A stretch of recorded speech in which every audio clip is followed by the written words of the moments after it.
700 meters above the Atlantic, inside the mouth of a dead volcano, there is a lake that has no business being there. No river feeds it. No rain filled it. Every drop was pushed uphill on purpose because this lake is not a lake at all. It's a battery. This is El Hierro, the smallest, westernmost of the Canary Islands. 10,000 people on a fist of volcanic rock 400 kilometers off the coast of Africa. For most of its history, the lights here ran on one thing: diesel. Fuel arrived by tanker, was burned in a single plant by the coast, and the smoke drifted out over the sea. One man spent 30 years trying to cut that cord. Tom Espada, an electrical engineer who became the island's council president, was convinced El Hierro could power itself on nothing but wind and water. His answer opened in 2014. They called it Corona del Vento, roughly, the crown of the wind. 80 million euros. 5 turbines on the ridge. And 2 reservoirs, one high in that crater, one down by the sea. The trick is beautifully simple.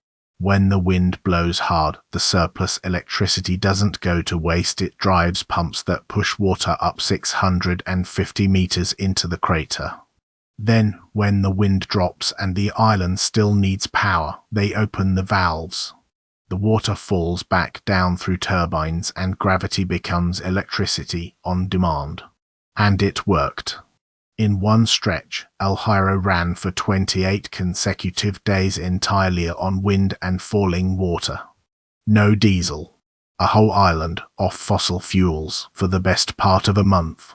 So here's the question that should follow. If you can do 28 days, why not 365? Why is that diesel plant still standing, still warm, still ready? The first reason is the size of the lake.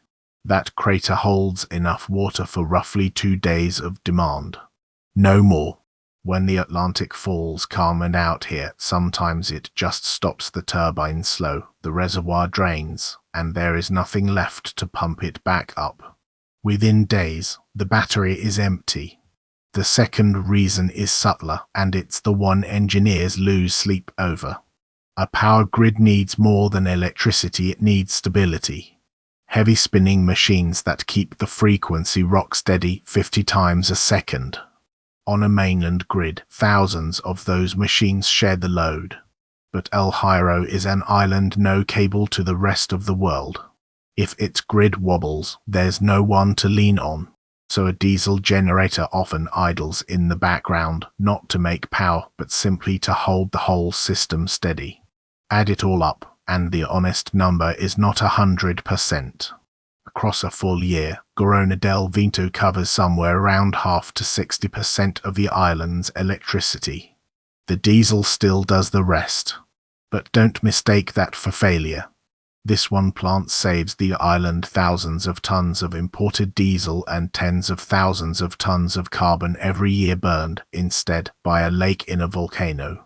And that's the real lesson El Hierro hands the rest of us. Getting to 100% renewable isn't a switch you flip. It's a storage problem and a stability problem, and the very last stretch is always the hardest part to win.